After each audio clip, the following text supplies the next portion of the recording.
Good evening, everyone. My name is Joseph Kent, and I am the Director of Education for the National Atomic Testing Museum. And on behalf of the museum staff and the Nevada Test Site Historical Foundation, I would like to welcome you all to tonight's distinguished panel discussion about the military air transport aircraft that crashed near the peak of Mount Charleston on November 17, 1955, and the effort to uncover what happened and bring closure to the families of those that lost their lives.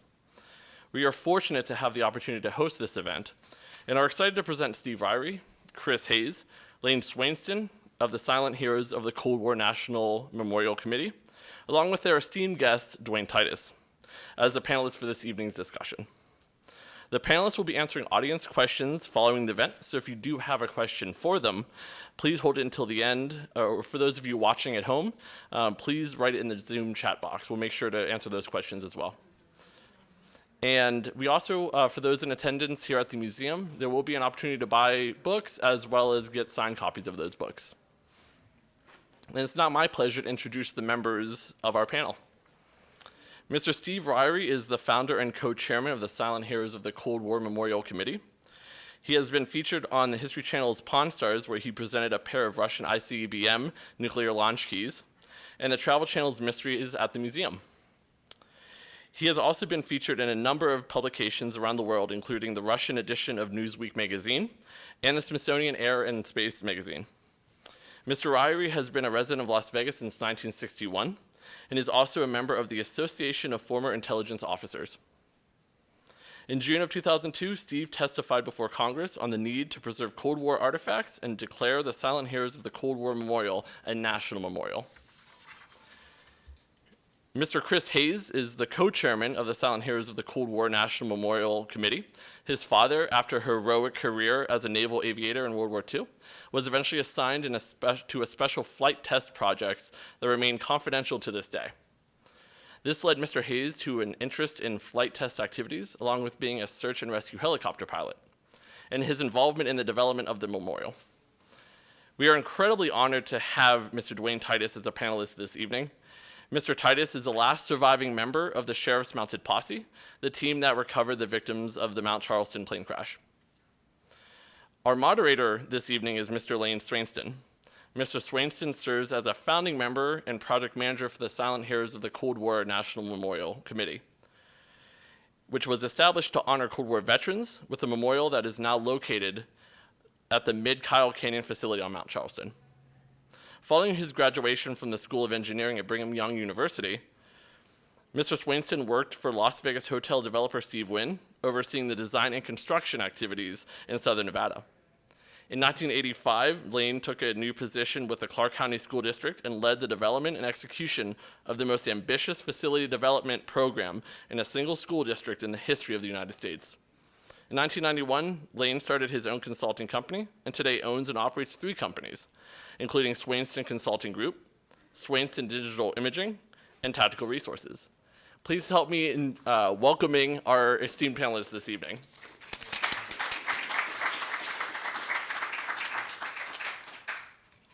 We're certainly glad to have you all here this evening, and we want to offer a special welcome to those vets that are meeting with us here and online, and acknowledge them for their sacrifice and what they've given to our country. This is a story about basically 2 aircraft when you boil it down. The first one being Flight 9068, which was a military air transport services flight that flew out of the Burbank area down near what's called the Skunk Works and was heading toward what we all belovedly know today as Area 51. Back then it had some other names, but the secondary aircraft that's a key part of this whole thing, and that was a C-54, by the way, that was flying. The second aircraft is, in fact, the U-2 spy plane. And the 9068 flight is the plane that crashed at the top of Mount Charleston.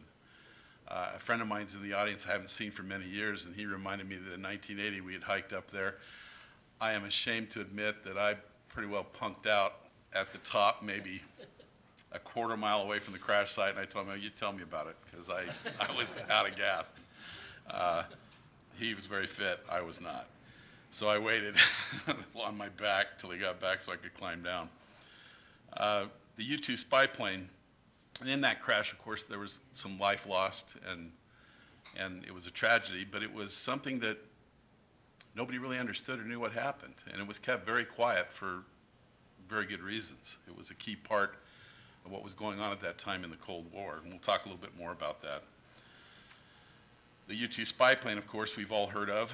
I just happened to have been meeting with a commander of one of the U-2 flights that flies out of Nellis Air Force Base. I don't know if you all knew that we had our own U-2 planes that fly out of Nellis now. And I was sitting in a meeting for a couple hours with that individual, and it was interesting to me to see full circle how that plane is still being used to great effect and is still a huge factor when you consider how quickly it was developed and how quietly it was deployed. Now, obviously that changed when one got shot down, and we'll talk about that a little later. The next slide then.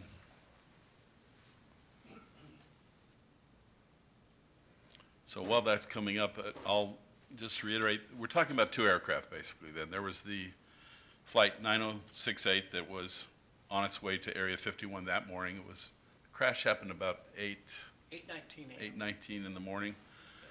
They missed getting out of that canyon by about 30 feet, and the aircraft just smacked in. There was some thought that there were survivors, and an effort was made to rescue them, and we'll talk about that in a minute. There was classified equipment on board, there were spies on board, there were technicians on board, there were contractors who were working with the cameras. I think there were some camera pieces on board. And basically they were going to view this second flight of the U-2 spy plane. And essentially the U-2 was a giant camera with wings. And it had the ability to fly at about 70,000 feet and get imagery. And what was key to that at that time is they couldn't hit us with their missiles. They weren't even sure we were there. And then later they became sure we were there, and ultimately they developed the ability to hit it. And that takes us up to where we were next on the presentation. We got slides? There we go. Yeah. That's the Military Air Transport Services plane that was shot down, and it had some specialized equipment, some specialized things that were built in. No, that's the C-54. Yeah. Oh, I'm sorry. Yeah, this is a painting by Richard DeRosset, and he read the book, and he's a famous painter. He's painted paintings that are in state capitol buildings around the country and museums. And he said, "Hey, I want to paint the picture of the C-54 right before it hit on a snow-covered peak of Mount Charleston." And that's a very interesting picture, because had I been sitting there at the moment that it actually hit, that's exactly where I was sitting when I had an experience many years later. And that's what I would have seen. And he entitled that painting Almost, Mr. DeRosset, yeah. And I think what I was getting at is that the plane had some specialized features built into it, and that's one of the reasons why it had to be destroyed after the crash. Some of the photos you saw where it looked burned and everything, that didn't happen in the crash necessarily. It was blown up, and we've got some still imagery of when that happened that was declassified later. The U-2 spy plane would be the next slide, I believe. Oh, there we go. We can see. Okay. Here's the Dragon Lady, as they call it, and they still call them that, by the way, even though they're radically different. They look pretty much the same, but they're radically different aircraft now than they were in 1955, obviously. And as I said, they're still being used very effectively. But at the time, the big advantage it gave us over the Soviet Union was that we could fly over their airspace unimpeded and untouched. That, of course, came to an end when Francis Gary Powers was shot down behind enemy lines. We remember, perhaps some of us that were old enough, the trial that took place, what occurred, his conviction, the fact that he was swapped and we got him back. Earlier in the years when we were developing the Cold War Memorial Committee, his wife participated with us on that committee, and it was interesting to get to meet her and speak to her. And on the day that we recovered some of the key elements of the crash, she was there with us and actually flew with me in one of the helicopters we were using in that process. Let's go to the next slide.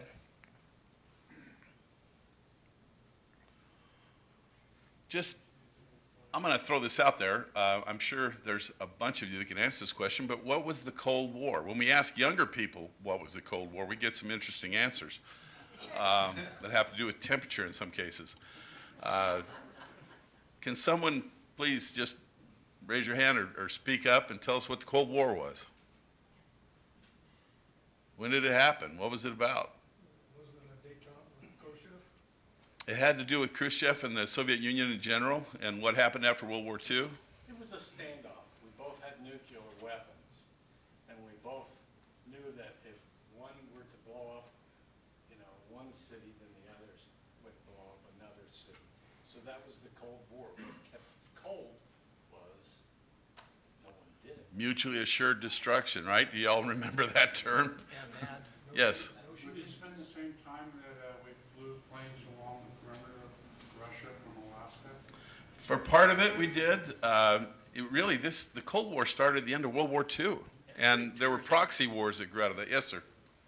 Actually, I thought it started with Churchill in Fulton, Missouri, where he mentioned the Iron Curtain for the first time, and that was in 46 or 47, I believe. 47. Right after World War II was finished and there was victory in the Pacific, things got a little tense between the Russians and the other members of the Allied forces. Yes.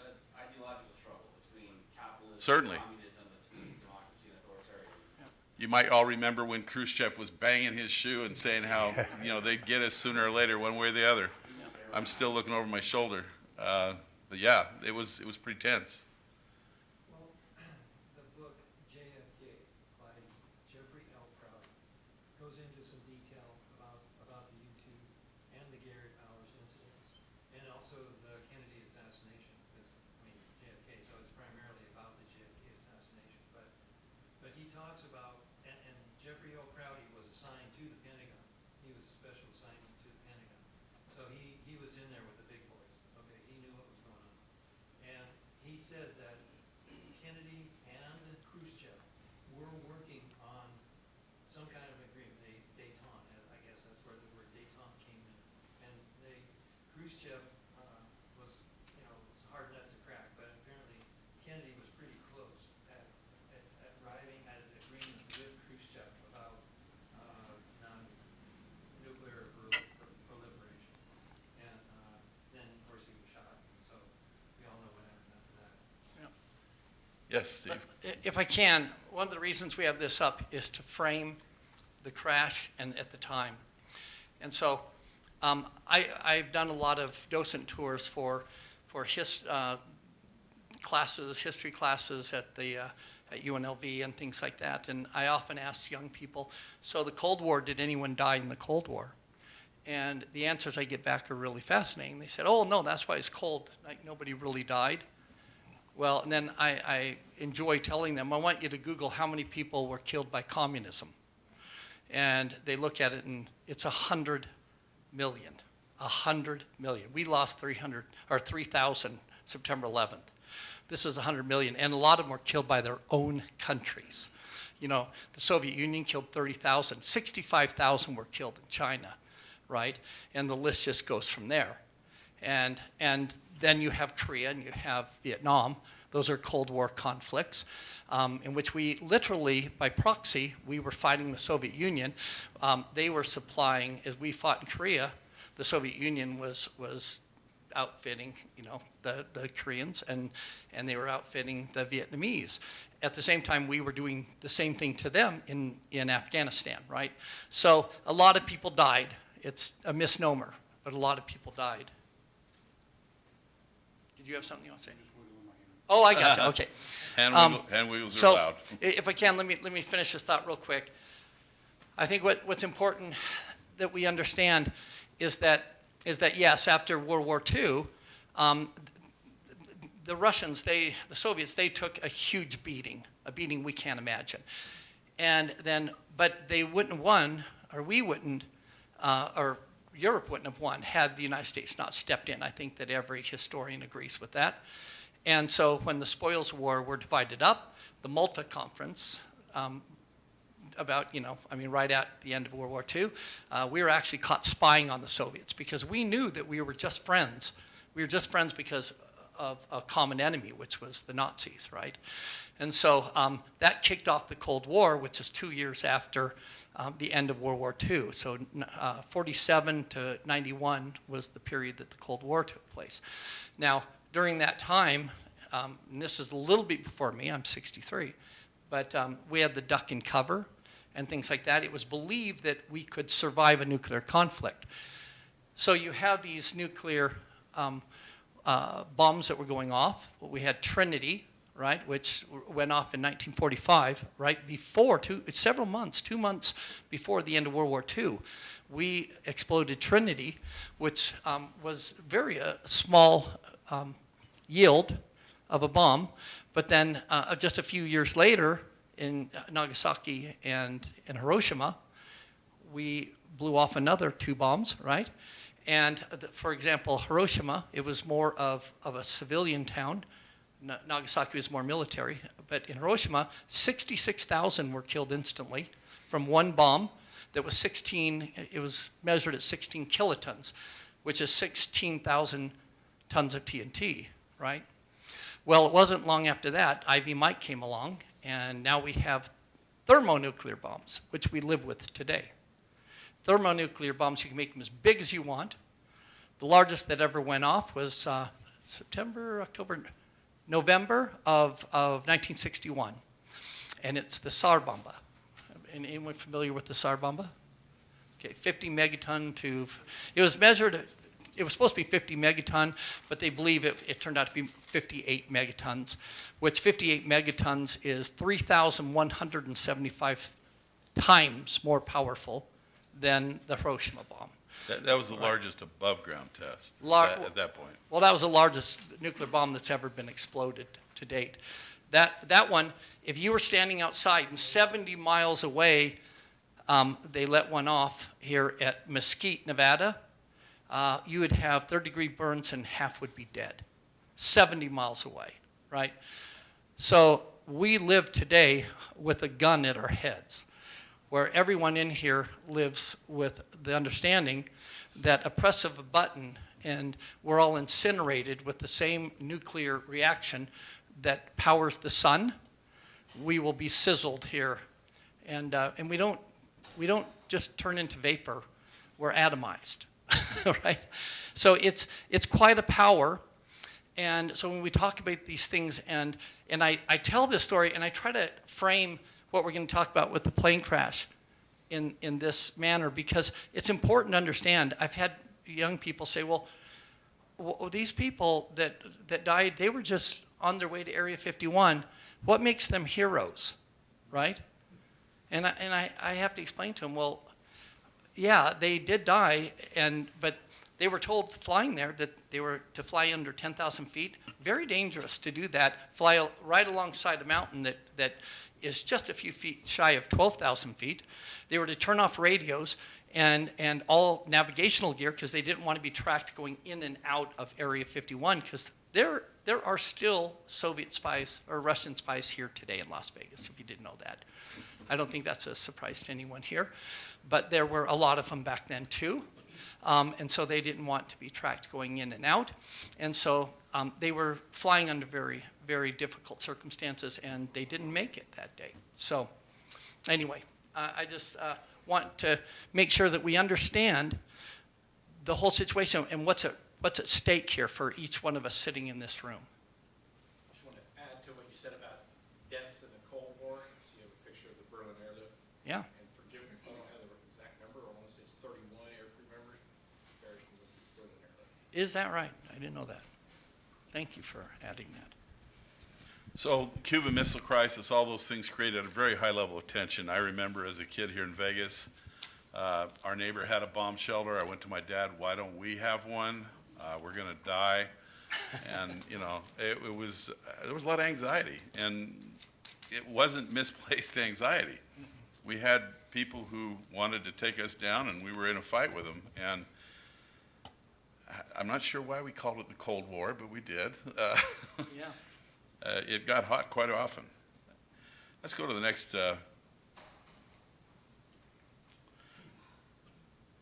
Okay. This is an aerial view of the crash site of USAF 9068. It kind of gives you an idea. Now, this was after it had been destroyed further with explosives, but No, this is. is this before? Yeah, oh yeah, no, it burned up there for a I've got a long bad time. angle on this Yeah, image. it burned up there for a long time. People in Las Vegas actually saw something on fire on the mountain. Yeah, and, but they couldn't go up because they had the Kyle Canyon Road was barricaded and it had armed guards. Now, this would have been sometime after the rescue attempt because Yeah. the snow was much deeper when that happened than Right. this shows. But this was the wreckage that was left as a result of that. And after the canyon got reopened again, it was closed for quite some time, a longer period than you would think. And the military was extremely paranoid about people finding out what had happened up there. And so there were a lot of stories that were told. And as Steve pointed out, the families didn't find out for 40 years. They had no idea. Their husband or father may have been in the CIA, may have been one of the technicians that was involved. In some cases, they were told that they were working for Procter & Gamble and died in an airplane crash on a business trip. And so you can imagine the emotion that would create, you know, in terms of their families not being able to know for that long. And in some cases, family members never did find out because they died before the 40-year period was up and the information became available. The Sheriff's Mounted Posse, we have Duane Titus with us here tonight. We over the years have had a chance to meet some of the other gentlemen. Duane's the last one that's available to be here because he's alive. And, and we recognized years ago some of the others. What was interesting to me, and this will come out in the story as Steve and Duane developed this, but they first sent in Air Force PJs in an attempt to get up there. They got stranded and had to be rescued. And it was these guys that rescued him, the Sheriff's Mounted Posse, which later became the Sheriff's Jeep Posse.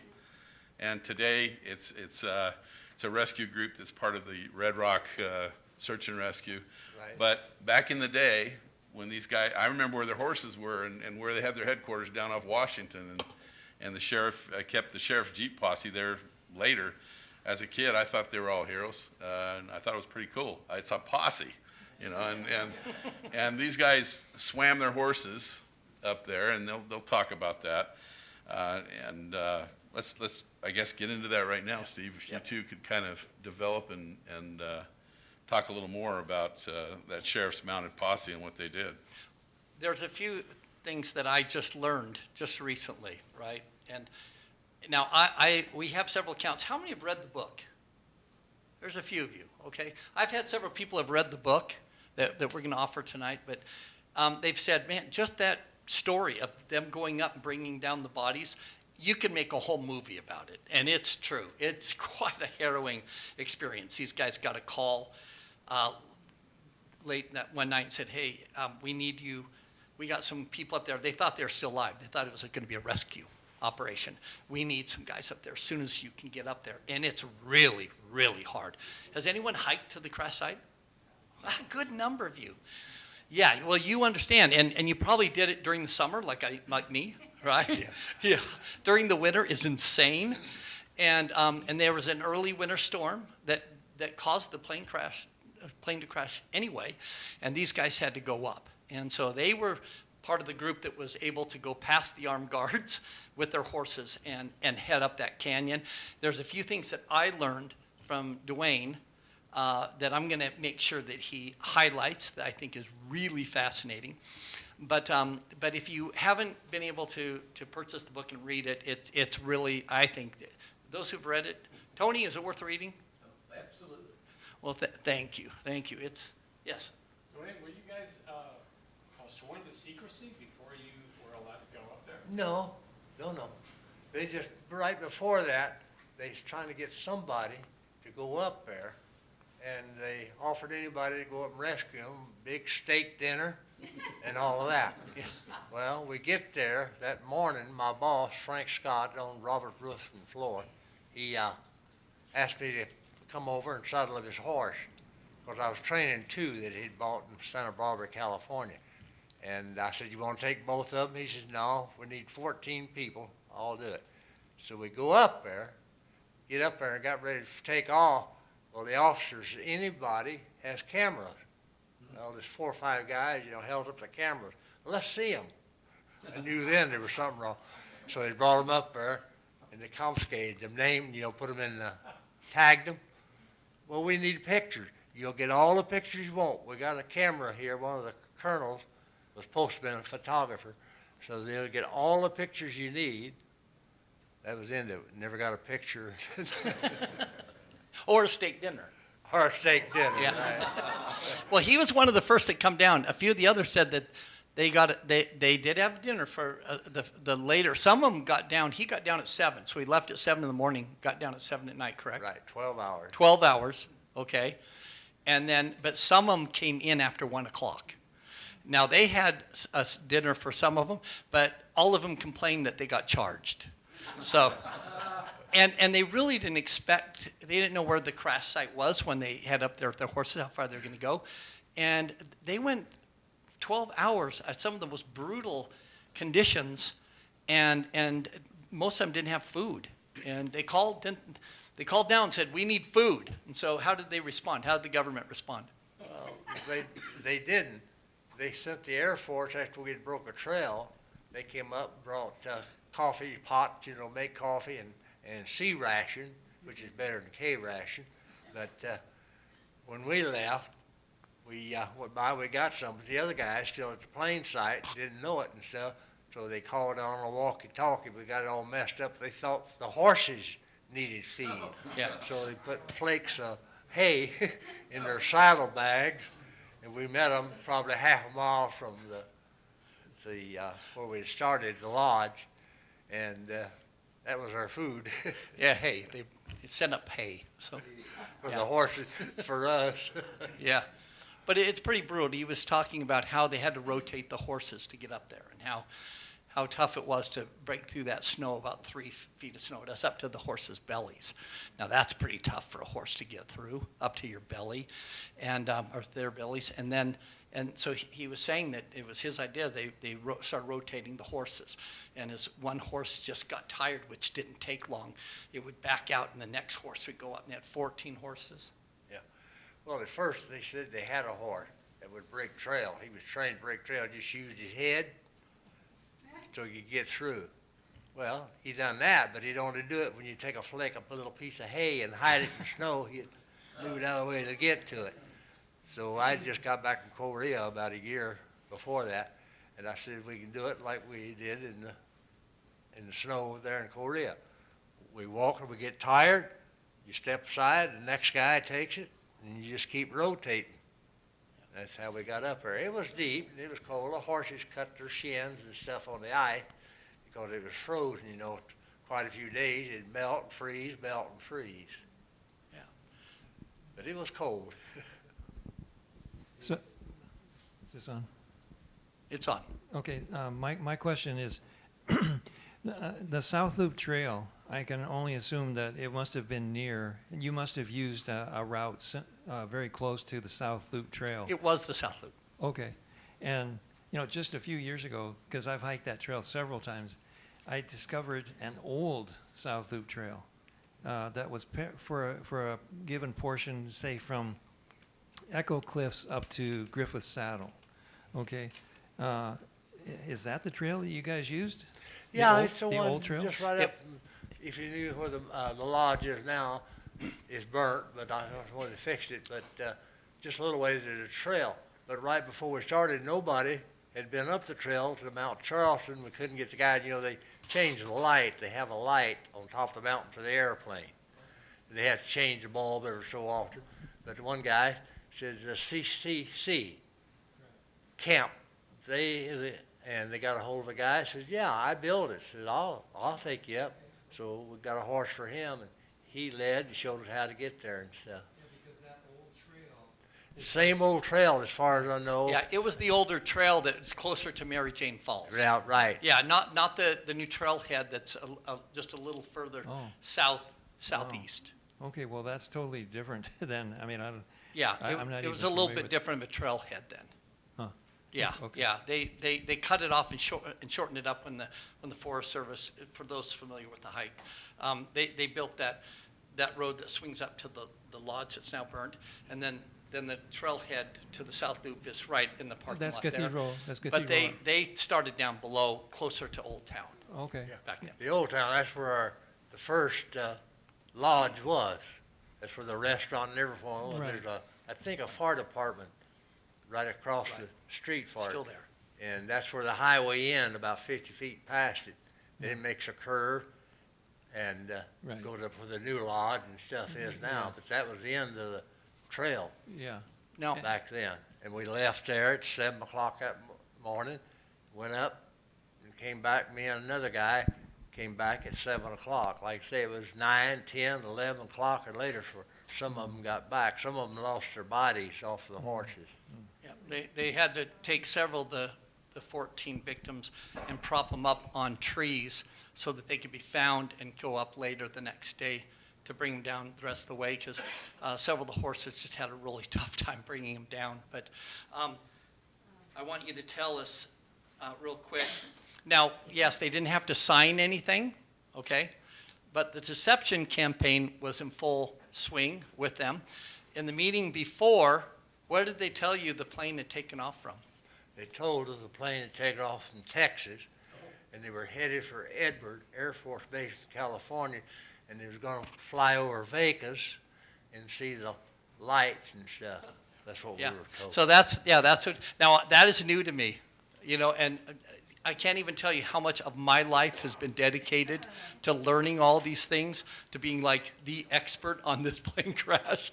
So, and I heard that, and to be able to have this first account, and some of the others, Eldon Ballinger, I don't know if you remember him, but several of the others that I've talked to, when I uncovered this back in 1998, it took about 3-4 years actually to get the accident report and everything, and find these guys, some of them. I only was able to talk to 2 others. And their memories were really, I mean, he is a treasure to be able to have this clear of a view and memory of what happened is really astonishing. So we really appreciate. Yeah, it feels like it just happened last week. Amazing. But on the mountain where it crashed, it's a slope about, I'd say anywhere from 1.5 miles to 3 miles. It's on a slope, probably 25 to 30 degrees. But the mountain, Charleston, the peak of it's on up another 400, 500, 600 feet. But it only like it came in, and it's on a slope, and the plane hit 30 to 40 feet. If it had been that much higher, it'd have missed it. Yeah, it pancaked in. So when they came in, they didn't realize that they had gone to the east side of the mountain. They were supposed to go along this way, but without navigation gear and by visual flight rules only, and with a cross section wind, they blew to this side of the mountain. They suspected this is what was in the official accident report, and so they started to see mountain range, and they started to freak out. And the Captain Pappas, he went to full military power. They know because of the instruments that were in the wreckage, and he did a Chandelle maneuver trying to go away from what he thought was the mountainous terrain to his right. He suspected he was still on the west side of that mountain, and he ended up going right into it. And at the very last second, he must have seen the mountain because he pulled all the way back, and they pancaked, smacked in like that, 30 feet from the ridge. And yeah, it was enough to take all their lives instantly. So They would have been going about 120 knots. I'm not sure on that. At least, yeah. So How do you know the maneuvers the pilot made? Was there a recording for that? that's a very good question. There were actually 3 witnesses that heard the plane, and if you've ever been up there, there's been actually several different plane crashes in Kyle Canyon. It's a box canyon, and people flying in there don't realize that. They think they can fly out, and they get caught in it, and there have been several accidents in that canyon. And when there were 3 people that were at the lodge at that time who heard the engines roaring, And they looked and they said they saw a sucker hole, what they call a sucker hole in the clouds. And for just a second, they saw that C-54 before it hit. And then they heard the impact and they saw the fire that was going on up there. So they had 3 witnesses at the time that was later in the declassified accident report. Yes, sir. Do you mind telling us about the guy with the skinny horse? That's what? The guy with the skinny horse. The big guy with the skinny horse. The skinny horse, yeah. There was one guy, he weighed about, I'd say, 325. And his Careful horse there. was so skinny, his rib was showing, his hip bones, shoulder, and the horse couldn't have weighed over 750 pounds. And going up through that snow, it came his time to break path. Well, his horse couldn't do it. He didn't have no strength or anything. He was beating him with a rope over the head and the neck and everything. And Butch Leopold pulled out his stub-nose 38. He says, "Don't do that again." He says, "You starved that horse to death." And so that was the only thing I appreciated to Butch. Yeah, he was a sheriff at the time, Yeah. Butch Leopold. Him and a deputy went up with us, but Butch Leopold was his sheriff here in Vegas, yeah. And then one last little thing, then we'll move on. But there's 2 colonels that went up with them. And once they got to the crash site, which was quite a ways up, it's 9 miles, right? And about 4,300 foot elevation gain, I guess, maybe a little bit more. So it's quite an endeavor to get up there. But once they got to the crash site, the colonels held back the posse and said, "We need to go in and scrub everything. We need to go make sure we collect all the classified material. You guys stay here." So they left these guys a ways away from the crash site, and they went in and started gathering as much as they could in duffel bags. Yeah, about 50 yards from it, but 2 of us had to go over and help them up the plane on the door to get in the fuselage. Had to help them up. It was about 8-9 feet from the ground. Had to help them up in there. Then we had to go back, stand back behind till they got through. Yeah, interesting. And finally, these guys, if you've ever been to the ridge, it's cold. It was below 0, okay? Now understand, in winter conditions, November 17, 18, 19, November 20th, they were up there. So November 20th, we were talking about winter conditions at about 11,000 feet on a ridge with, you know how the wind blows on over ridges, right? It is freezing cold. And so, what was his name? Anyway, I can't remember his name now. But one of the posse members, he left. He said, "This is ridiculous." He went down to the colonels and he said, "We're going to freeze to death. We're not waiting anymore. We have to collect the bodies." And so they said, "Yeah, go ahead," and let them get started doing that. But and we're going to save you the gory details. But because he was in Korea, and Korea had a lot of conditions with warfare and things like that, and getting bodies in all kinds of different conditions that are frozen in body bags. There's techniques to actually get a body to flatten out and get them in that body bag. And what these guys went through was very tough. And he told me a story of cutting the navigator down from, he was still in a seat, and he was upside down. I figured that's what he was, because he was just forward to the door, and he was in his strap. And where it was nylon or rayon, I don't know back then where they had it, but he was burnt to a charcoal, and I had to take my pocket knife and cut the strap and slide him out the wing to get him out. So All the bodies recovered? Oh, yes, yeah. yes. But it was quite an ordeal. I wanted to highlight that because what they went through. In fact, he said there's a young kid on there that when they brought him out, they slid him out and prepared him to put him in the body bag. That he lost it. He had a very touchy stomach at that moment. And Yeah, he's only 18 years old, and he was standing there out of the wind, but the fuselage, when me and the other guy cut the body out, slid it on the wing had ice on it. It slid down and hit the kid on the legs. He turned around and looked at that body and threw up all over the place. yeah, so I mean, these are stories that you guys are the first to really hear. This is the first I'm hearing. And I've been involved with this for well over a decade. So it's quite a privilege to have an eyewitness of this. So was it a weather condition that dictated, was it a weather condition that they had to use the horses versus helicopters? I mean, they did have helicopters in those days. Yeah, elevation. Okay. Winter, it's Too hard high. to get. They tried to drop people. They tried to, actually, that was the first attempt, was to take Oh, the and PJs? drop alpine trained Yeah. troops in, but with the weather conditions, see. they couldn't drop them and have them hit I see. in a safe manner. So they Right. they had to do it that way, yeah. Well, we should go to the next slide, Tom. Was this picture taken from the peak, or is that? That was actually taken when, from this is before these guys went up. This was taken just hours after. A man by the name of Hank Meyerdirk, he was stationed out at Area 51. When they did not show up, 2 hours after they went missing from their arrival time, they scrambled aircraft. And Hank Meyerdirk, he was a test pilot for the U-2 spy plane at the time. He was on our committee for years. He since passed away, but he was the first to spot it. And then he sent back a report, and then they sent people, and they started taking pictures trying to find out if they saw any movement.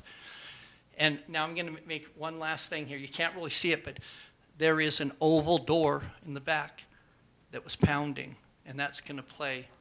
You're going to hear more about that oval door in just a minute. I had an occasion to meet with Hank, and I remember he brought into me some tapes and things he had, and he wanted me to put them on DVD. As we went through, I kept looking at him and saying, "Is this declassified?" Because he had this stuff, and I was like, "Wow!" And it was interesting because he told me about how I think he said he was in a U-2 when he spotted this. Spotted it. So it was a U-2 that spotted the plane that had crashed while it was trying to develop the U-2. He was on the test flight. And so they tasked him to overfly. And I was fascinated by that from Hank. He was really. I asked him if that was a shot from the U-2, from the Hicon camera that on it, and he said, "I don't know."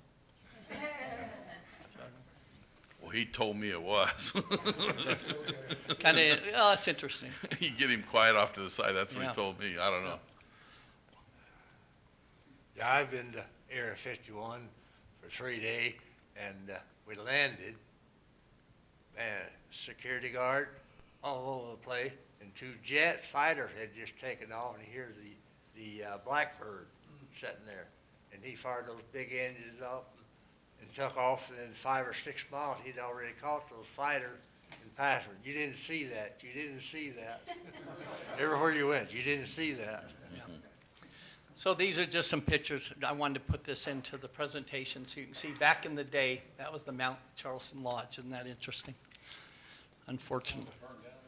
Well, yeah, that was the one that was down below That the was first the one. first iteration. Yeah, then they built it up a little bit further.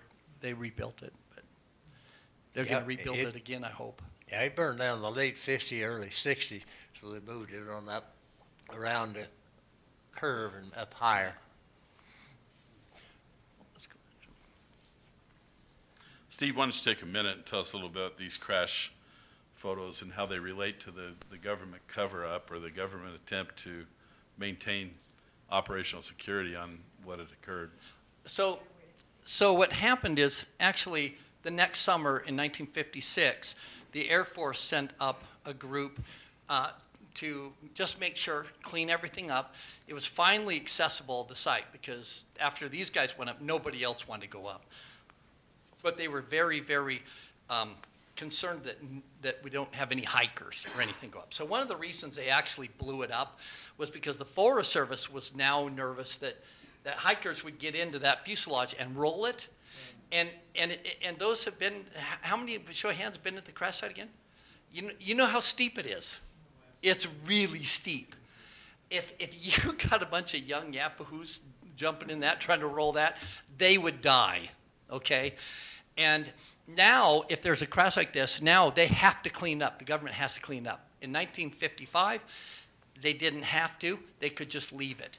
In fact, right now, because it's been over 50 years since the plane crash, it is a national site. Nobody is supposed to take any artifacts from it, right? We try to tell people that, but So that's why they blew it up. We're going to show pictures of that. But you can see right there. Now that's kind of down a little bit, but you can see how close they were to making it, right?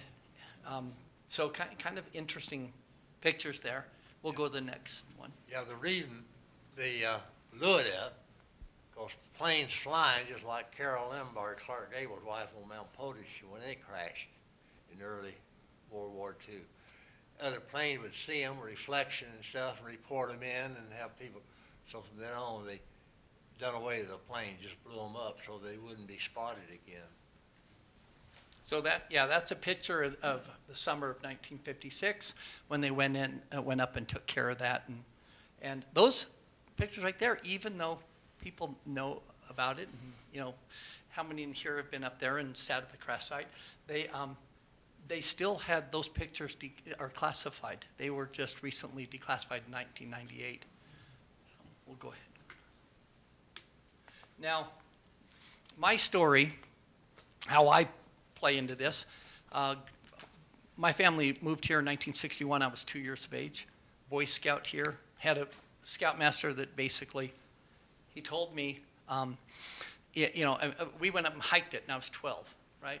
And he told me the story about this plane crash up there, right? And he just ignited your imagination. You just can't wait. A plane crash. Oh, this is so cool, right? 12 years old. And got us all the way up there, and we sat at that crash site. And I'm thinking, oh, this is amazing, It was cool. And one of my friends found a belt buckle and said, look, I have a dead man's belt buckle. You're 12, right? And I thought, oh, man, I want something like that. And I was scouring for everything I could find as a souvenir as a kid. I took a couple pieces home with me, put in my pocket, 12. Don't know whatever happened to them. And should have found some chain, because we got the bodies, done and stuff. There was coins. They might have been playing poker, quarters, nickel, dimes, and stuff, laying all over. We all got in and picked it all up and give it to officers, and they put them in a bag. Yeah, well, this is 1970. All the good stuff was gone. So I'm up there, and so that was a very happy time in my life, being a Boy Scout, right? So in 1998, I'm going through a divorce, and I just had personal things. I'm thinking I'm losing my family. I have my 2 young daughters, and I'm just heartbroken. And I think to myself, I want to go back to a time in my life when I was happy. And that time that I could think of was when I was a Boy Scout. And I thought, you know what? I'm going to go hike up to the top peak of Mount Charleston. So September 98, I go up, and I had a couple of friends who were going to go with me. They all back out, and I thought, no, I'm going up. I don't care. I'll go up alone. So all by myself, I hike up there, and which is kind of unusual. There's like 2 people that I saw up there that just passed me by, never said a word, right? And by the time I got up to the crash site, I was alone. I hadn't seen anybody for a long, miles. And I sat there alone at the crash site. And I think this is the story that you wanted me to tell, Tony. And I really, I have to say, I really struggled whether or not to put this in the book. But I decided it happened, so. But I sat there alone, and that painting that Richard DeRosset did, that's in relation to where the crash site was. I was sitting right there. That's what I would have seen had I been able to rewind time. I would have seen that plane coming in just exactly like that. So when he sent me that painting, which is in my bedroom at home, big painting, I froze. It just hit me. But I was sitting there, and this time it wasn't like when I was a Boy Scout. It wasn't cool anymore. I sat at the propeller that is now part of the memorial that we brought down with the helicopter things to Lane. And I saw the violence in it. That right there. That's where I was sitting. And I took that picture right then, September 1998. That's the picture I took. And I saw it, and I thought, they didn't live. And I've lived here my whole life, and yet, who were these people? Who were they? And I had this experience where, and I thought it was just the elevation. You get up there, high elevation, over 11,000 feet, and I thought, I must be getting loopy.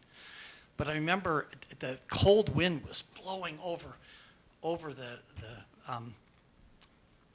summit, and I hunkered down by myself up there, and just in this prayerful state, and I closed my eyes, and I saw this plane, and I saw this oval door flapping in the wind in my mind. And I thought, what? And I remember like being startled and opening my eyes and looking around because I thought somebody's up there. It just felt like I was not alone, okay? If you've ever had that experience where you know you are not alone, somebody was there with me. And I thought, okay. But I had this thought, I had to find out who was on this plane. Because I've asked my whole life as a boy, 12 years of age, and I've asked people, yeah, that plane crash, I was up there, I was a Boy Scout, wonder what that is. No one in town knew, nobody. And so I go home, and like everything else, I think I'm going to forget about it.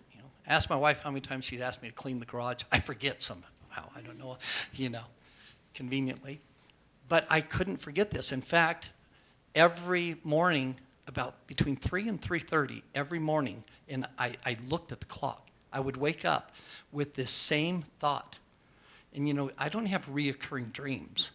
It wasn't like a reoccurring dream. It was this thought. I would wake up, and I remember that sitting at that site thinking, I've got to find out who they are. And every morning, and it's not an exaggeration. So this is nothing I set out to do. This is something that happened to me. And finally, I thought, okay, I'm going to try to find out. But no one knew. No one knew. But what was fascinating is I would hit these walls, and I just go, I don't, how else am I going to find out who these people were or what happened? And then I would be somewhere, and I would get this thought, ask this person. I was at a church barbecue, and the guy flipping burgers with me, I asked him, I said, that plane crash, Mount Charleston, know anything about it? He goes, yeah, I work out at Nellis. He goes, yeah, probably want to talk to the National Archives, and they might know. And so I called the National Archives, no, but, if that happened and it had to do with military, you ought to call the Air Force. So I called the Air Force, and they said, no, that was CIA. So I end up at the CIA, and I'll never forget the phone call because they said, oh, no, we'll send you over to March Air Force Base, and we're going to tell you what to say to them. So I called March Air Force Base, and a guy named Archie answers. Now I had the experience at September of 1998 on the mountain is when I had that strange experience, right? And so I call Archie. This is like a year later. I say, Archie, or Mr. Archie. I just remember his name was Archie. And I said, so I'm looking for this plane that I guess was flying to Area 51. I got that much. I learned that much. And he said, if you're looking for aliens, I don't have time. Right? And I go, okay, he's bugged by alien people, right? UFO people. And I said, no, I'm not looking for UFO information. I'm looking for what happened to this plane. And he said, okay. He goes, all right. And I gave him the date because I had found out a little bit more of the date. It's all in the book, the story, how I got that. But so he says, I'll call you back. And I expected it'll take a week or so. But the next day, I get this call. Hey, Mr. Ririe, I found the accident report. I'm going to send it to you, but you have to send me $15 because I have to make a copy of the microfiche. And I said, okay, I'll send you $15 right now. And I remember being at my office, and the package came. And I opened up, I see microfiche, and I said, oh, man. I closed my business, and I ran to the library and got on those microfiche machines. And I'm going through all of these once classified accidents. Come to find out, it was declassified. Guess the date. September of 1998. September of 1998. The U-2 was declassified, and that record was sent to March Air Force Base. And nobody had checked it out. Nobody. And so I get it, and for the first time, I read the names of the men. And I remember sitting at the crash site and seeing the violence in that and realizing that they didn't go home that night. And I was in the process of losing my family, I thought. So I kind of really connected with them. And then it was an effort. Now I had the declassified record. It was an effort to find those families, which took years. We found every one of the families. And those phone calls were amazing. A lot of them were kind of difficult because some of them were like, who are you? You know, no, my dad, he worked for Procter & Gamble. Now, he didn't die in a plane crash. No, I'm sorry, your dad was, was Richard Ruda? Oh, yeah. No, he passed away. He was flying to Area 51. No. I said, I can send you some more information on it, but we're going to build a memorial to him. And they could hardly believe it. Some of them, now understand, when they were notified, some of the families, they got the knock on the door, and they got two people that were there, in suits. And they said, yeah, there's been an accident, and I'm sorry, but we lost your husband. And a few of them worked for the CIA, 5 of them on board, and they knew that they worked for the CIA. They just didn't know what they were doing. Some of them, when the plane crashed, it crashed on a Thursday morning at 8:19 a.m. We know that because one of the watches broke at 8:19 in the morning. And when that happened, they weren't notified until later. On Sunday, a couple of them were at church, and they came home, and their homes were ransacked, right? Because they had to go in and see if they had any material there about the U-2 or what they were doing. And so they came home, and their home was ransacked. And then about an hour or two later, they got the knock on the door. They were petrified. Now, those families were told, you are not to speak to your neighbors, to your family members, to your friends, to your work associates, the people you go to church with. You're not to speak to anyone about anything that you may think you know. Nothing. Some of them were so petrified with that they didn't have funerals. They did not have funerals. And you'll see those families, the pictures over there, when we had the dedication. And some of them came up to me and said, Steve, we just attended my dad's funeral. This was the closure that they had waited for. Well over 40 years. So. I was equally fascinated by a gentleman that was supposed to be on the flight, and he got there just a few minutes late and missed it, but he was on the manifest. And he came home to the guys ransacking his house and tried to identify himself as the owner, and now he's dead. And he had to go through this whole process explaining to these agents that, hey, you're in my house, and I'm not on the plane. And he went through this whole argument with them after he missed. Yes? Can you verify they did not wait on him? They left on time. I've always wondered if They did leave on time. supposedly he had never missed that flight before, right? He got hung up that morning trying to get there. For 3 hours is what I've been told. He overslept 3 hours. Something happened. He didn't make it. He gets there and realizes they're gone. But my question is, did they wait? Because they told him earlier they wait for him if he was on the manifest. No, they didn't wait. They did not wait. Okay. They were there They did not wait. Okay. when he showed up, and he was like, what are you doing? And they were tearing things up, trying to get all this classified material. Yeah, he walked out in his bathrobe.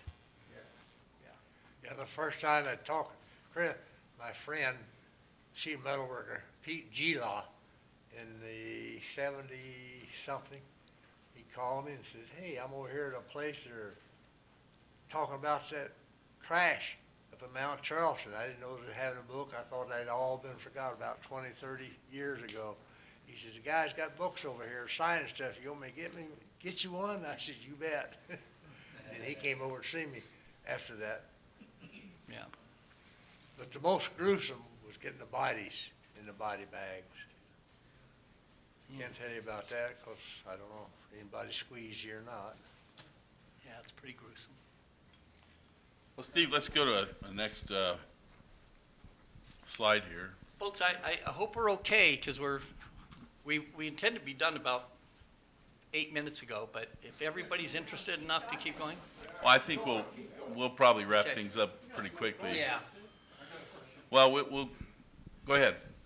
The families that were told to be quiet, not to speak of anything, was or is there a penalty if they were to say something to leak out information or talk about their suspicions? No, it wasn't that there was a penalty. They were just told not to, and they were frightened into being told not to. I think the way they were told made it pretty clear there'd be Intimidated. some kind of repercussion, but I don't know that it was spelled out. Yeah, first of all, they were told not to talk, but then they actually had family members that were interviewed. And if anybody's worked at Area 51, they know what that means. Because if you work at Area 51, you have family members that do get asked whether or not you're talking, even today. Yeah. How long ago did that gentleman die that was supposed to be on the airplane but wasn't on it that morning? Yeah, he How long just did he live? recently. I think it was a year and a half ago. Yeah, like a kidding. year and a half, 2 years ago, yeah. You We got to had a talk to chance him to interview about him. it, right? Yeah, he continued working for Lockheed after that, and had a very good career. And what was interesting was he came back. We had a reunion, and he showed up. And one of the men that Merle Frainer, that was his name. He was on the Posse, and he kept the extra body bag. They gave him 15 or 14 body bags, but 15 body bags because they thought he was on the manifest to go. And there was an extra body bag, and Merle Frainer brought it back, and so he had it still in his garage, and he said, "Hey, I'm going to give you your body bag."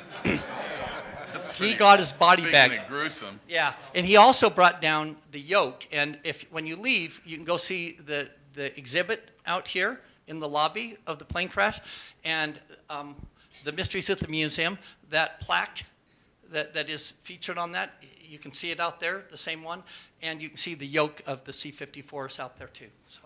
How do you feel about surviving it? Did he tell you how he felt personally? Oh no, he was very grateful to have survived, but he knew a couple of those people. Oh, I bet. That was horrible for him.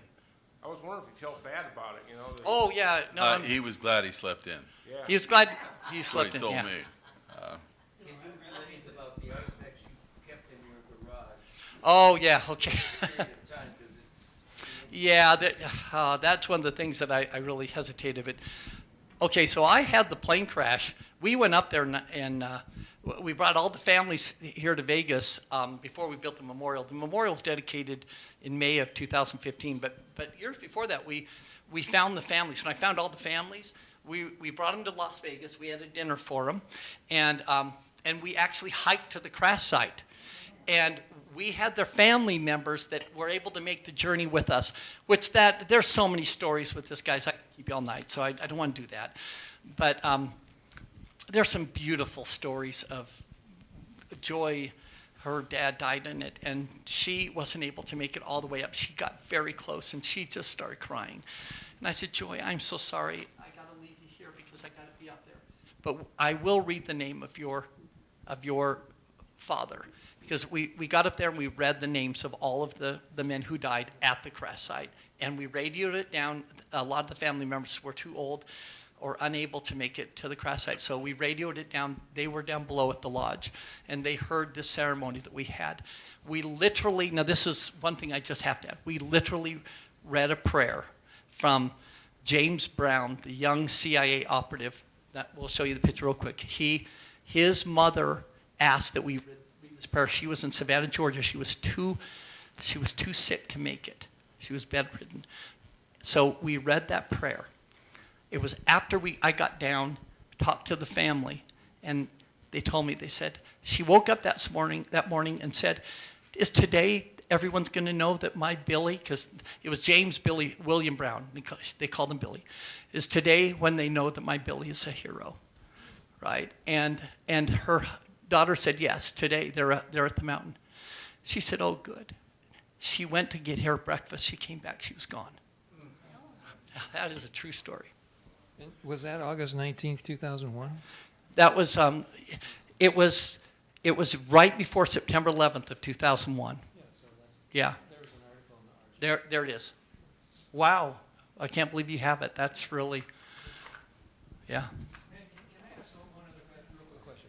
Because when I read the book, I could have swore that the guy was late, okay? He slept in or something because of night on the town Yeah. before or something like that.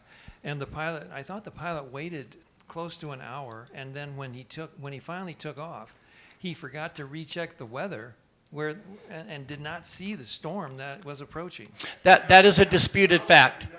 Yeah. Did he take off on time or Okay. not? Because that would have affected the credit.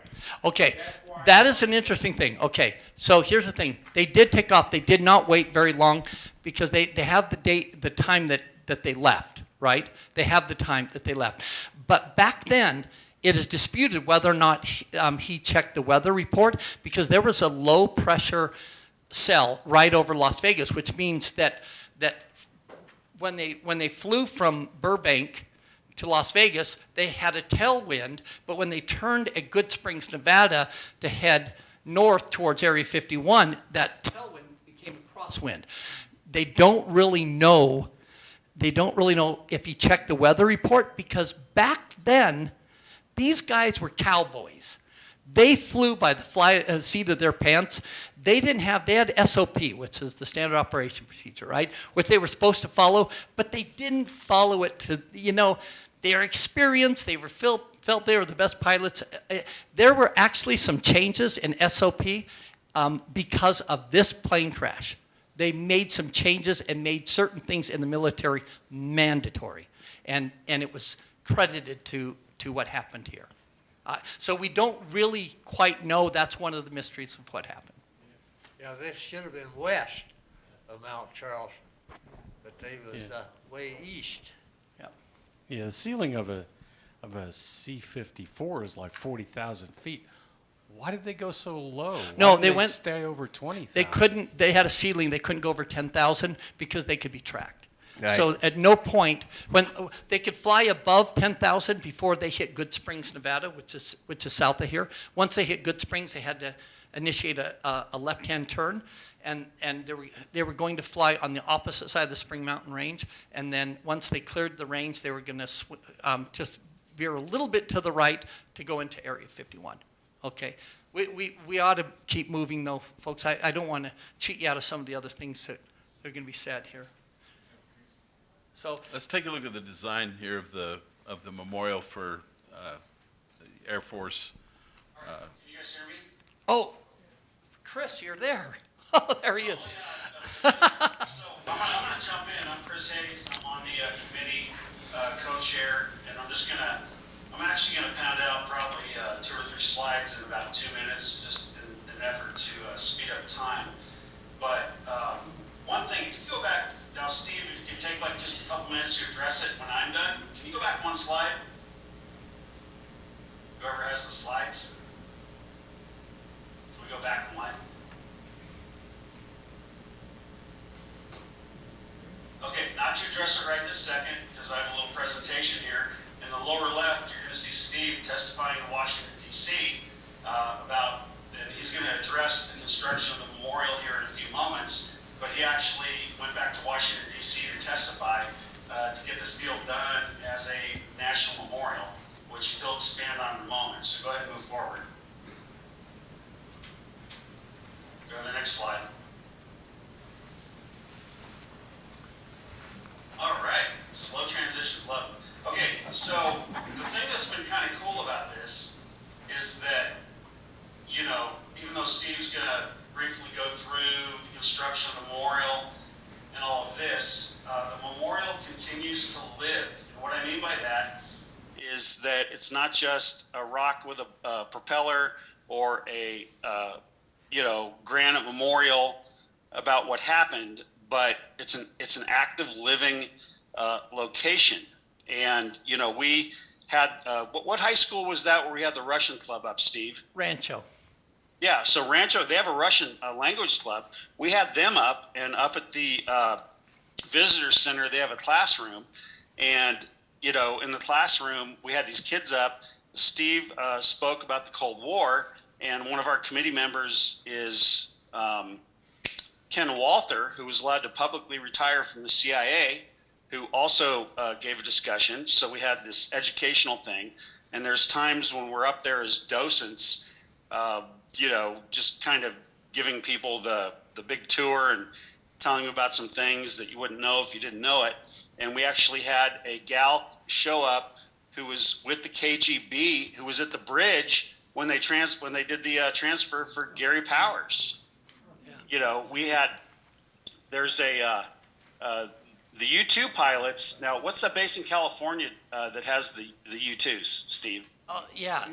Beale Air Force Base, yeah. Yeah, Beale Air Force Base, but there's actually a U-2 training squadron at Nellis, and these U-2 pilots came up, and it was just a total coincidence, and we got to meet them, and it forever goes on. You never know who's going to show up. We've had a lot of people from the agency show up, and it's kind of interesting within our committee to get to the point where all this stuff was built. I mean, we had some of the who's who from Spookville. I'm not going to go into the details, but one of the people was Colonel John Alexander, who some of you know, and you can Google him. He was part of it. T.D. Barnes, Thornton Barnes, who, you've probably seen on TV on various shows having to do with Area 51. He worked for the CIA. He worked over radar cross-sectioning of MiGs and the development of other top secret projects. And it's been a lot of fun, and we've actually had really quite a bit of support from the agency with regard to our activities. And this particular picture, was this 2 or 3 years ago, Steve? This is probably 3 years ago, yeah. Yeah, so there's actually the 39th Squadron Royal Air Force that's based at Creech Air Force Base, which is the British division that oversees their drones. And it turns out the Day of Remembrance corresponded with Veterans Day in the United States, and they had about 135 service members up there to do a memorial, and they felt that this was the best location to do it, and that was exciting. We went up and hosted that, and while we're looking at this rock with the prop, this is a prop the boys got off the mountain, which is on this rock, because if you go up and visit the memorial, you're going to see not only the Flight 9068 memorial, which you're looking at here, but then Steve's going to get into the Silent Heroes of the Cold War memorial here in just a moment. And this is a prop from the plane that's mounted on this rock, which is actually pointed at the plane's original destination, Area 51. What is it, about 75 miles, Steve? No, 40. Yeah, 40 miles. So if you literally stand at this prop with your back to the prop and head out north east, 40 miles from this prop, where it's pointing is Area 51. So, the thing that's been really exciting about this memorial is, not only does it memorialize the tragic loss of the 14 souls on the airplane, but at the same time provides education for everything from high school kids, the military, the agency. Everybody participates in this, and this is something that we really want to see go the distance. And one of my suggestions is look up Silent Heroes of the Cold War on Facebook, like our page, and we literally have a video and photographic history and narrative history going back even before the memorial was built. We have some great multimedia that you all can do. So I'm done. I'm going to go ahead and go off screen. And I think I've covered a couple of slides, and we got to wrap this up within the next by the top of the hour, 8 o'clock. So I'm going to go ahead and bail. And thanks everyone for being here tonight. This has been great. Thank you, Lane, for hosting. Steve, and I love horses, so I always love Posse. So we're good. I'm out. Thanks, Chris. Thank you, Chris.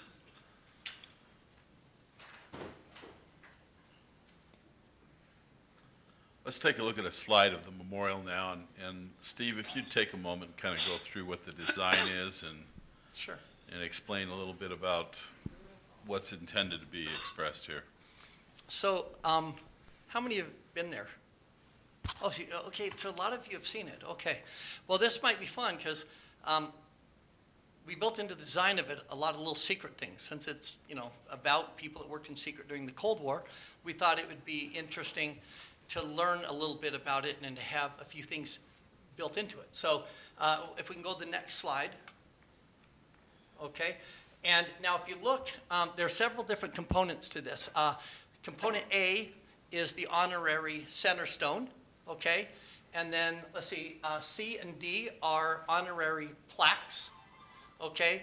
E is down below. You can see E. This is the silent heroes of the Cold War. This is our emblem. And you can buy little lapel pins over there if you want for $5. But this emblem right here is the U-2 that's featured, Mount Charleston in the back, 14 small stars. And then you have 2 stars down below, a black one and a white one, right? And if you take that black star and you put it over the white star, what happens to the white star? It disappears, right?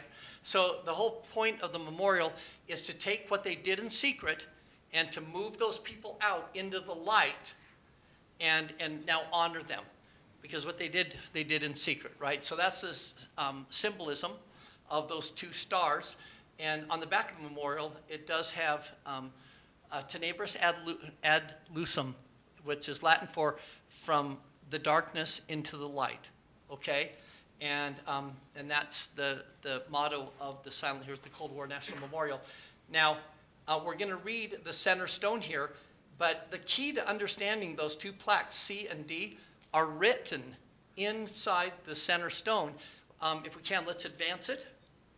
Oh, yeah, you can see at the very back of the center stone, you have to walk in back of the memorial and you can see the white star and the black star. That's recognizing the people who worked in secret and understanding that there will always be many people who worked in secret, even today, in intelligence that you'll never know about, right? And we need to honor them. So if we can, let's move to the next one.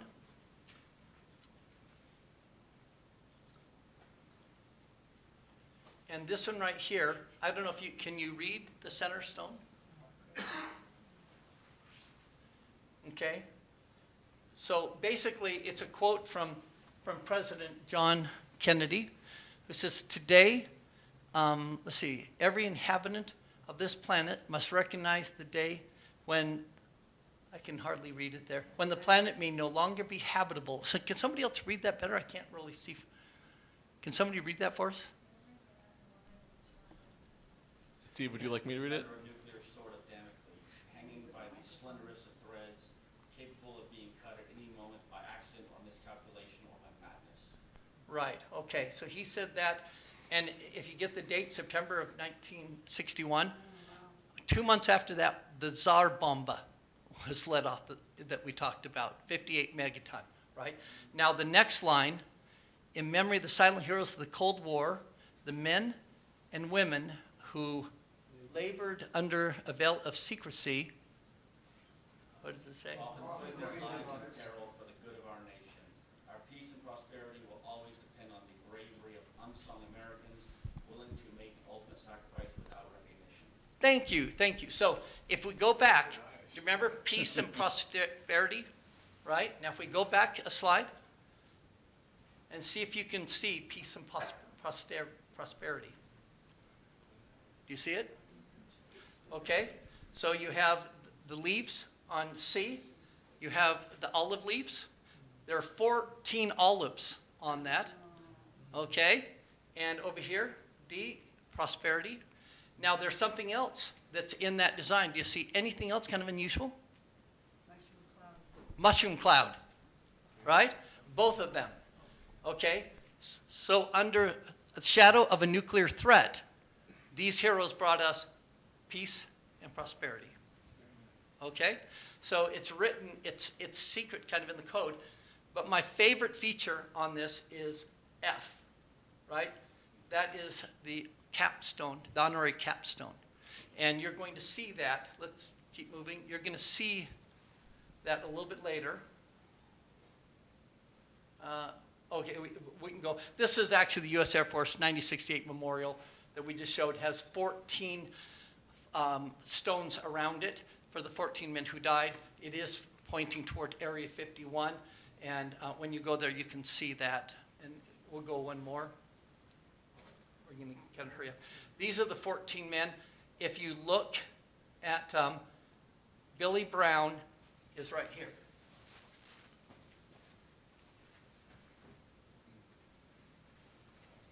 His mother was the one who passed away after their prayer that they sent me was read. So, and He has family here in town, I believe. yeah, and then, yeah, I mean, these men, I could go through each one, but this is the real story. The truth is all this really isn't about me. I mean, my story's in the book and all that, but the real story is them. And half of the book takes every one of them and tells their story, what happened to them, and what happened to their families. Do you feel that one of those gentlemen was the one that was with you? I know which one it when was. You know which, yeah, when he was pounding on the metal? Is that? Yeah, things were happening in my house. And my ex-wife at the time actually saw someone.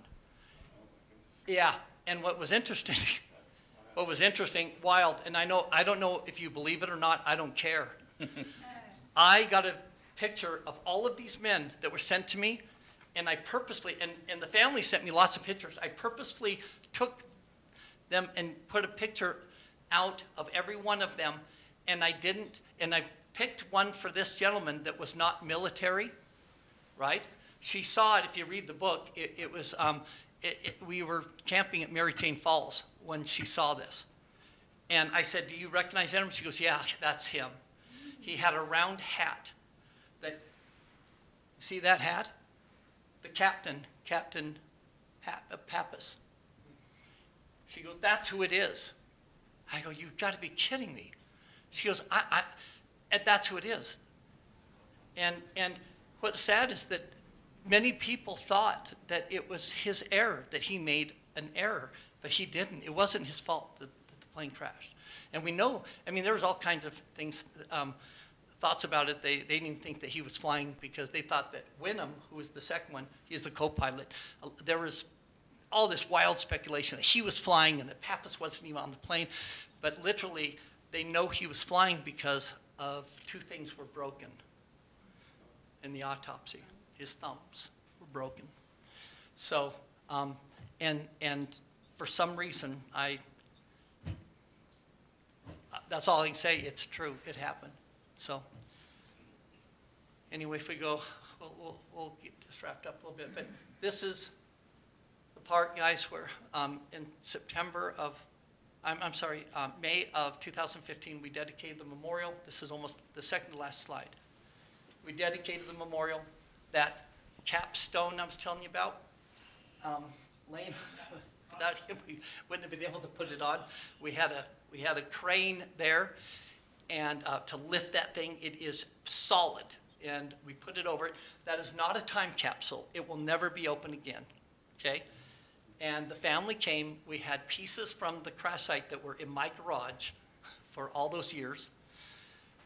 They were put into the vault in front of it, and then the capstone was laid down. But first, we took a flag that flag that right there was returned on Billy Brown's body, on his casket. That was the flag, 48 stars. This 1959 is, right?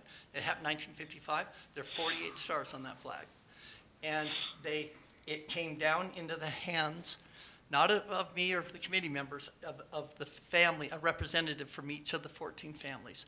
And we placed it inside, and each family put a white rose significant to honor them openly now.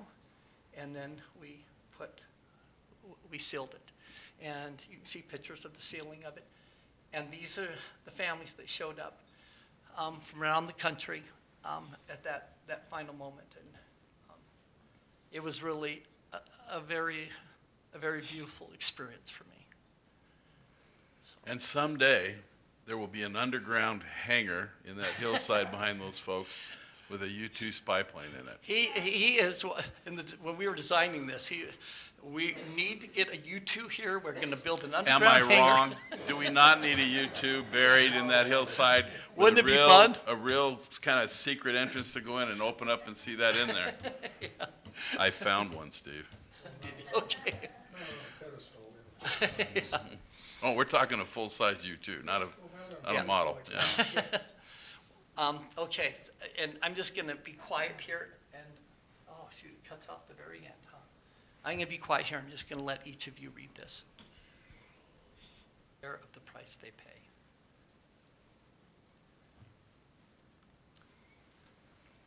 Thank you all for being here. Thank We appreciate your participation.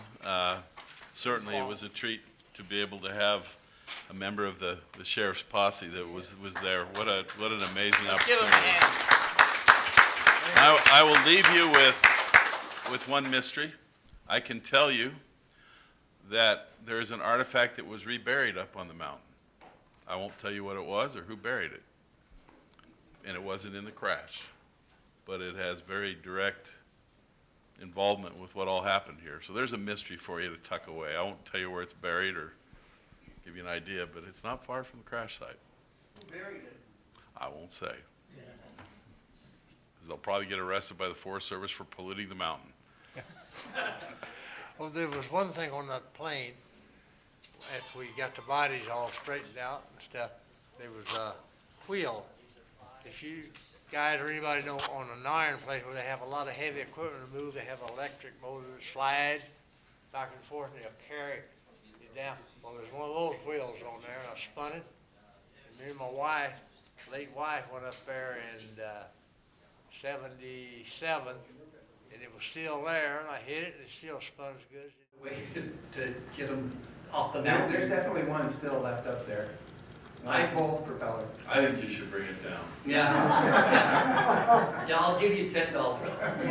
You need a big team of mules. They won't let you go to the They're helicopter. They're happy, they're very happy.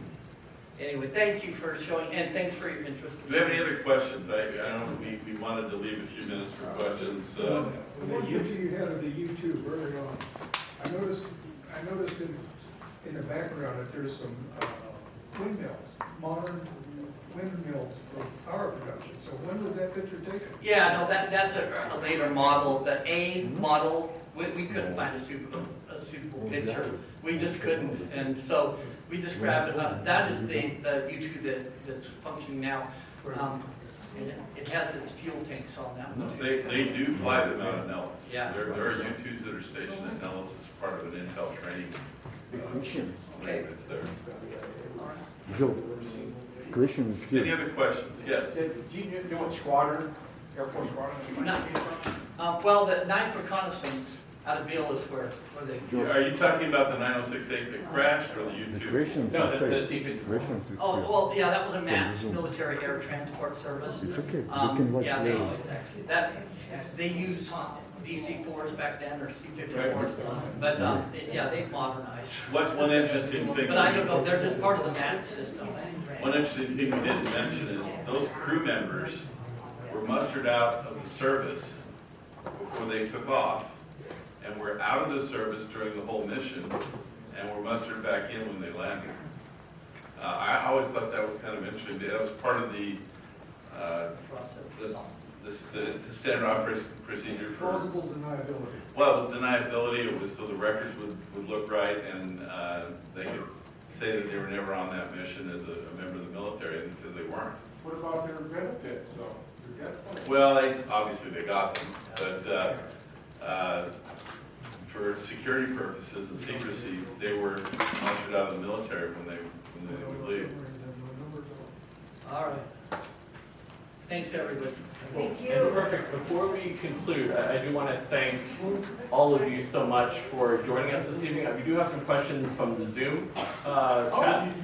And I do want to thank Steve and Duane and Lane and Chris so much for not only sharing the stories of the 14 men who lost their lives, but of their families and their own personal connections to the memorial and to the story of the 14 gentlemen who lost their lives. And so I just want to thank you all so much for sharing your stories with us this evening. And thank you all so much for joining us. And we do have an opportunity for you to check out the books as well as to meet and greet with our panelists this evening. So thank you all so much for joining us, and thank you, gentlemen, for being here and sharing your stories with us. Yeah, big round of applause for you.